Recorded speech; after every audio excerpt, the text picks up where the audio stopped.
ہماری مارننگز کتنی امپورٹنٹ ہے ہمارے لیے، and how to win your mornings in order to win your day. اور میں ایک سٹوری سے شروع کرتا ہوں. جیسے ہمیں پتہ ہے کہ اللہ تعالیٰ کی خلقت میں انبیاء کے بعد سب سے افضل انسان ابو بکر صدیق سے رضی اللہ عنہ، اور اس کے بعد عمر بن خطاب رضی اللہ عنہ، اور اس کے بعد عثمان بن عفان رضی اللہ عنہ، اس کے بعد علی بن ابی طالب رضی اللہ عنہ، اور اس کے بعد دیگر صحابہ عشر مبشرین اہل البیت الحمدللہ. تو یہ سٹوری ہے پہلے 3 ٹاپ کے جو مخلوق ہے اللہ تعالیٰ کی انبیاء کے بعد. سو وٹ ہیپن واز کہ عثمان بن عفان ایک درخت کے سائے کے نیچے بیٹھے ہوئے تھے، تو عمر بن خطاب ان کے پاس سے گزرے اور ان کو السلام علیکم ورحمۃ اللہ وبرکاتہ کیا. بٹ عثمان بن عفان نے ان کو اگنور کیا، اور عمر بن خطاب نے بڑا مائنڈ کیا اس چیز کو کہ میرا بھائی ہے، لیکن یہ مطلب ایسا کیوں کیا اسے میرے ساتھ. تو وہ جب گئے تو آگے جا کے ابو بکر صدیق سے ملے.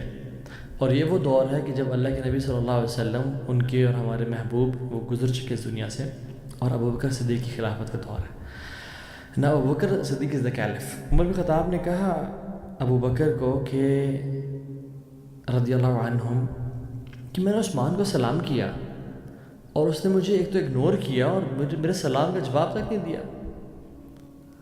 ابو بکر صدیق رضی اللہ عنہ being the caliph and the most busy person کہتے ہیں عمر اٹھو بھی چلو عثمان کے پاس، بیکاز ہی نوز کہ why brotherhood is very important, why are relationships are very important. Medina کی ریاست بلڈنگز کا یا انفراسٹرکچر کا یا ہائی رائز اسکائی اسکریپرز کا نام نہیں تھا، یا لیمبورگینیز یا بوگاٹیز کا نام نہیں تھا. مدینہ کی ریاست نام تھا بردرہڈ کا. And this is what Abu Bakr Siddiq knew کہ مجھے یہ چیز ہمیشہ مینٹین رکھنی ہے. تو وہ آئے اور کہا عثمان السلام علیکم ورحمۃ اللہ وبرکاتہ، عمر تمہارے پاس سے گزرا اور تم نے ان کے بات کا نہ جواب دیا نہ ان کو نوٹس کیا. کتنی عجیب بات ہے. Why is that so? تو عثمان بن عفان نے اس چیز کو ڈینائی کیا، واللہ یہ میرے ساتھ سے نہیں گزرا. تو عمر بن خطاب نے دوبارہ ان کی بات کو ڈینائی کیا اور کہا کہ واللہ میں تمہارے ساتھ سے گزرا ہوں، میں تمہیں سلام بھی کیا ہے. اور عمر کہتے ہیں ابو بکر کو کہ دیکھے دس از دا ایروگنس آف بنو امیہ. سبحان اللہ، یعنی ہی واز اینگری، عمر بن خطاب واز اینگری، اور ان کا آپس میں تعلق اتنا گہرا تھا کہ وہ ایسی باتیں کر لیتے.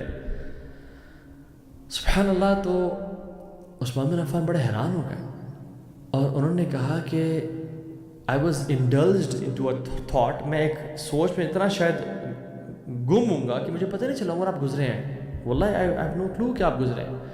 اور ابو بکر صدیق نے اس بات کو اکنالج کیا کہ ہاں عثمان کسی چیز سے پریشان ہوگا. یعنی کبھی ہوتا ہے نا، ہم اتنے آکوپائڈ ہوتے ہیں کہ ہمارے سے کوئی بات کر لیتا ہے تو ہمیں پتہ نہیں چلتا کہ کسی نے کیا بات کی ہے یا کچھ بولا بھی ہے. تو دیٹ ہیپنڈ. تو ابو بکر صدیق نے پوچھا عثمان کیا چیز تمہارے مائنڈ کو آکوپائی کر رہی ہے، واٹ از دیٹ تھنگ جو کہ تمہیں اتنا پریشان کر رہی ہے. اٹ مسٹ بی کنسرننگ، اتنی بڑی چیز ہے کہ تمہیں عمر کا گزرنا پتہ نہیں چلا. تو عثمان بن عفان کہتے ہیں کہ مجھے یہ پچھتاوا ہو رہا تھا اور مجھے حسرت ہو رہی تھی کہ اللہ کے نبی کے ساتھ صلی اللہ علیہ وسلم اتنا ٹائم گزرا، میں نے آج تک یہ پوچھا ہی نہیں کہ یا رسول اللہ کیا وہ عمل ہے جو قیامت کے دن نجات کا باعث بنے گا. یعنی اور اعمال ہم نے پوچھے کہ سب سے what is the best of deeds and what is وہ عمل کون سا ہے جو کہ قیامت کے دن انسان کو نجات دے دے گا جہنم سے. میں اس کے بارے میں سوچا تھا اینڈ آئی واز لائک کہ یار میں نے کیوں نہیں پوچھا اللہ کے نبی صلی اللہ علیہ وسلم. یعنی سبحان اللہ، he was thinking what is آخرہ. تو وہ بکر صدیق کہتے ہیں کہ عثمان بن عفان یہ پرابلم سالوڈ، میں نے چونکہ یہ بات اللہ کے نبی سے پوچھی ہے. اور عثمان بن عفان کہتے ہیں کہ میرے ماں باپ آپ پہ قربان جائیں، آپ کا ہی حق تھا یہ سوال کرنے کا، یعنی آپ ہی، میں ایکسپیکٹ کرتا کہ آپ ہی پوچھیں گے سوال. تو کیا تھا اس کا جواب؟ اس سوال کا جواب کیا تھا جو کہ حبیب نے دیا تھا صلی اللہ علیہ وسلم؟ تو وہ بکر صدیق نے کہا کہ میں نے رسول اللہ سے پوچھا کہ کیا چیز قیامت کے دن انسان کو نجات دے گی؟ تو آپ نے کہا کہ وہ کلمہ جو میں نے اپنے چچا کو پریچ کیا تھا، یعنی ابو طالب کو، اور جو شخص اس کو ایکسیپٹ کر لے گا اور امبریس کرے گا، یعنی اس سے اپنی اس کے ساتھ لائف گزارے گا، وہ کلمہ اس کو قیامت کے دن نجات دے گا. یعنی اشہد ان لا الہ الا اللہ و اشہد ان محمد رسول اللہ. جو اس کو مانے گا، جانے گا اور اس کے ساتھ لائف گزارے گا. یعنی وما آتاکم الرسول فخذوہ وما نہاکم عنہ فانتہوا، جو تمہیں اللہ کے نبی دے دے اس کو لے لو اور جسے تمہیں روک دے وہ چھوڑ دو. یہ تو مطلب ہے اشہد ان لا الہ الا اللہ و اشہد ان محمد رسول اللہ کا. تو and that was the time Usman Affan felt ریلیوڈ. الحمدللہ مجھے اپنے اس سوال کا جواب مل گیا الحمدللہ. اس پوری سٹوری سے جو بات پتہ چلتی ہے وہ کیا ہے؟ وہ ہے کہ عثمان بن عفان واز یعنی وہ گم تھے, couldn't ریئلائز کہ کون گزرا ساتھ سے. جیسے ہم اکثر اپنی دنیاوی تھاٹس کے پیچھے, بزنس کی وریز کے پیچھے, کبھی فیملیز کی, کبھی کوئی ٹینشن ہوتی ہے, بٹ ان کی ٹینشن کیا تھی؟ his genuine concern was the آخرہ, his worry was the آخرہ. and likewise ہمیں بھی ہماری جو تھاٹ ہونی چاہیے اور جو کنسرن ہونا چاہیے وہ کیا ہونا چاہیے؟ آخرت کا. اور میں اور آپ سوال کریں اپنے آپ سے کہ what did I do today؟ آج میں نے, آج کے دن جو گزرنے والا ہے یا گزرے گا, کیا کیے میں نے to get closer to Jannah and further from hellfire and closer to Allah subhanahu wa ta'ala. وہ کون سا ایکشن ہے جو میں نے آج کیا ہے؟ یہ کبھی ہمیں تھاٹ اتنا کنسرن کرتی ہے؟ کیونکہ اللہ کے نبی صلی اللہ علیہ وسلم فرمایا من جعل الہموم ہما واحدا, جس کے ہم ایک غم ہوا, جس کے وریز ایک وری ہوئی, یعنی ہم المعاد آخرت کا غم, کفاہ اللہ سائر ہمومی, اللہ تعالیٰ سارے اس کے ہم اور غم کے لیے کافی ہو جائے گا. اللہ will take care of them. ومن تشعبت به الہموم فی الاحوال دنیا, اور جو دنیا کے ہی وریز میں ہر ٹائم پڑا رہے گا اور آخرت اس کا غم ہی نہیں ہوگا, یعنی اس کی وری نہیں ہوگی, لم یبال اللہ فی ای اودیتی ہلک, پھر اللہ کو پرواہ نہیں ہے کہ وہ جس وادی میں جا کے مر جائے. اللہ سبحانہ وتعالی doesn't care in which valley he perishes. یعنی سبحان اللہ, اس کے بڑے مطلب ہیں. اللہ اکبر. اللہ تعالیٰ ہمیں عمل کی توفیق دے. ایک مطلب تو یہ ہے کہ وہ کون سے غم میں جا کے مر جائے, یا کون سا غم اس کو لے ڈوبے, یا وہ زندہ ہو یا مردہ ہو, پھر it doesn't matter to Allah subhanahu wa ta'ala because he was a person عبد الدینار و درہم و دنیا, وہ he was a slave of دنیا. اور اللہ تعالیٰ کی ذات, اللہ کے نبی کا دین, آخرت, اس کا کبھی وری نہیں تھی. اینڈ سبحان اللہ, یہ میں مینشن کرنا چاہتا ہوں کہ مارننگز میں کتنا ضروری ہے to start your day with ہم آف آخرہ, ود a worry of آخرہ. And this should be the first thing when we should wake up in the morning. سلف صالحین ایک دوسرے کو نصیحت کیا کرتے تھے اور کہتے ہیں من عمل للآخرہ کفاہ اللہ امر دنیا, جو آخرت کے لیے کام کرے گا, جو آخرت کے لیے اس کی ایفرٹ ہوگی, وری ہوگی, اس کا مائنڈ سیٹ کیسا ہوگا. مارننگ مائنڈ سیٹ کی بات کروں میں آپ سے. ابھی ہم آتے ہیں کہ اسٹارٹ کیسے کرنا ہے, ایکشن پلان پہ آتے ہیں. اینڈ 1991 رول پہ میں آپ کو اینڈ میں بتاؤں گا what is that role and principle for success. وہ کیا ہے؟ وہ یہ ہے کہ اپنے آپ کو آخرہ فوکسڈ بنانا, نہ کہ صرف دنیا فوکسڈ. اس کا مطلب یہ نہیں ہے کہ آپ اپنے فائنانسز مینیج نہیں کرتے, آپ اچھا کماتے نہیں ہیں, آپ اپنی فزیکل ہیلتھ پہ کمپرومائز کرتے ہیں, آپ کا کوئی لائف ہی نہیں ہے, کوئی نہ. اس کا مطلب ہے کہ آپ کی ٹاپ کی وری کیا ہے؟ آخرت کی لائف. کہ میں نے آج کیا کیا اللہ کو راضی کرنے کے لیے. کیا میرا رب مجھ سے راضی ہے یا مجھ سے ناراض تو نہیں ہے؟ Do I free myself for the worship of اللہ سبحانہ وتعالیٰ. کیا میرے پاس عبادت کا ٹائم ہوتا ہے یا میں ہمیشہ رش اینڈ ہری میں عبادت کر رہا ہوتا ہوں؟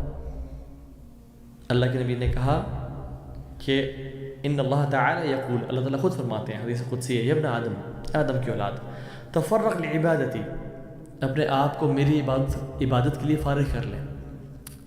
تو میں کیا کروں گا؟ یعنی جس رب نے تجھے 24 گھنٹے دیے ہیں نا, اس کے لیے 24 منٹ تو نکال لیا کر. نمازیں قضا نہ کیا کر, حلال کما, آنکھوں کا زنا نہ کر, اور جو میرے بڑے لمیٹڈ سے احکامات ہیں ان کو پورا کر. کون سا روزانہ حج ہے, کون سا روزانہ رمضان ہے, کون سا روزانہ زکوٰۃ دینی ہے, کون سا روزانہ صدقہ دینا ہے. بیسک ایکشنز پہ تو عمل کر, اور اللہ کے لیے ٹائم تو نکال, اور اپنا فوکس آخر تو بنا. میں کیا کروں گا؟ املا صدرک غنا واصد فقرک, میں تیرے دل کو غنی کر دوں گا اور تیری فقیری کو دور لے جاؤں گا. وَإِلَّا تَفْعَلْ, اور اگر تو نے ایسا نہ کیا, ملأت يَدَيْكَ شُغْلًا وَلَمْ أَسُدَّ فَقْرَكَ, میں تیرے ہاتھوں کو کاموں سے بھر دوں گا اور تیری فقیری کو تجھ سے کبھی دور نہیں لے جاؤں گا, پھر تو ہمیشہ ہی غریب رہے گا. اللہ اکبر, امیزنگ حدیث. یعنی دل کو غنا سے بھرنا پتہ کیا ہے؟ اللہ کے نبی نے پوچھا اپنے صحابہ سے کہ اے میرے صحابہ رچ انسان کون ہے، مالدار کون ہے؟ تو آپ نے کہا، صحابہ نے کہا جس کے پاس درہم اور دینار ہو. تو رسول اللہ صلی اللہ علیہ وسلم نے کہا کہ نہیں، الغنا من النفس، دل کا غنی ہونا. اور ایک اور جگہ فرمایا لیس الغنا عن کثرت العرض ولکن الغنا من القلب.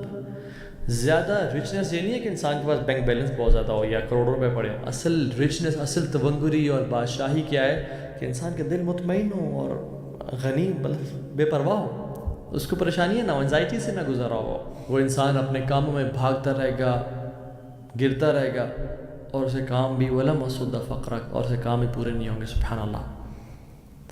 تو جب بھی صبح کرے نا، اللہ کے امین کا کیا کرو تو من اصبح والدنیا اکبر ہمہ، جس نے صبح کی اور اس کا صرف دنیاوی mindset, capitalist mindset, consumerist اور ہائپر کنزیومرسٹ مائنڈ سیٹ ہوا کہ بس گاڑی، اور یعنی اس نے فون کھولتی انسٹاگرام اور ٹک ٹاک اور اخبار اور BBC CNN دیکھا کہ یار یہ کیا ہو رہا ہے، سب اتنا گرو کر رہے ہیں اور میں. شتت اللہ علیہ شملہ وجعل فقر بین عینیہ ولم یأتہ من الدنیا الا ما کتب لہ. اللہ تعالیٰ سے کام بکھیر دیتے ہیں، اس کی آنکھوں کے بیچ میں فقیری کو ڈال دیتے ہیں، یہ فقیری سے ڈرتا رہتا ہر ٹائم. ولم یأتہ من الدنیا الا ما کتب لہ، اور دنیا اتنی ہے جتنی پہلے سے رکھی ہوئی تھی. لا الہ الا اللہ. کوئی انزائٹی کا فائدہ نہیں ہوا، کوئی ایفرٹ کا سرکل فائدہ نہیں. ومن اصبح، اور جس نے صبح کی مارننگ کی. ابھی ہم we are talking about how to own your mornings and how to win your mornings. اب یہ مائنڈ سیٹ کی بات کریں. ومن اصبح والآخرۃ اکبر ہمہ، جس نے صبح کی اور آخرت اس کا ہم اور غم ہوئی. میری تہجد نہیں رہ گئی، اٹھتے ہی الحمدللہ الذی احیانا بعد ما اماتنا پڑھتا ہے. وہ الحمدللہ کہتے ہیں اللہ تم نے شکر ہے مجھے سب کچھ دیا. اور وہ وضو کرتا ہے اور وہ تیاری کرتا ہے آخرت کی. کیا ہوتا ہے؟ جعل اللہ غناہ فی قلبی، اللہ غنا اسے دل میں ڈال دیتے ہیں. وجمع علیہ شملہ، اور اللہ ایسے کاموں کو جمع کر دیتے ہیں. واتت دنیا وہی راغمہ، دنیا ذلیل ہو کے اس کے پاس آتی ہے. لا الہ الا اللہ. دنیا ذلیل ہو کے اس کے پاس آتی ہے. یہ دنیا سے دور بھاگ رہا ہوتا ہے اور دنیا سے پاس بھاگتی بھاگتی آ رہی ہوتی ہے. اس کو پتہ نہیں چل رہا تھا کہ میرا پاس مال کہاں سے آ رہا ہے. میں نے فلاں انویسٹمنٹ کی تھی، بس ایسے ہی کر لی تھی، اس نے مجھے 200% پروفٹ دے دیا. میں نے فلاں کام کیا تھا، میں سے کچھ ایکسپیکٹ نہیں کر رہا تھا، لیکن اس نے مجھے. حسن بصری کہتے ہیں یا شباب، یا معاشر شباب، اے ینگ لوگوں کا گروہ. میری آڈینس میں اکثر یوتھ ہے اور وہ سن رہی ہے. اعملوا للآخرہ، آخرت کے لیے ایفرٹ کرو اور کام کرو.